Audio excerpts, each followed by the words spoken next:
In mono mode, you can use one seat or a bassinet with a side basket for extra storage. For newborns, use the bassinet on the frame and keep the side basket for your essentials. You can attach a compatible infant car seat using Bugaboo adapters made for your seat model.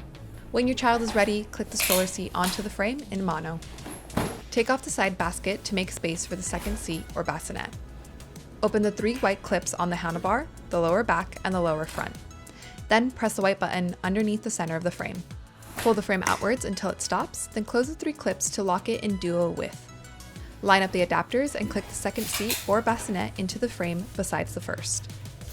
Use a bassinet for a newborn and a seat for a toddler so both children ride side by side. Use a twin adapter with 2 compatible infant car seats for twins. When both children are ready for seats, attach 2 toddler seats in duo. You can also attach 2 bassinets side by side. Press the release button and lift one seat off. Open the same 3 clips, press the center button, and push the frame inward until it stops. Close the clips again. Clip the side basket back on. Always give each seat, bassinet, and adapter a firm pull to check every connection, then you're ready to stroll.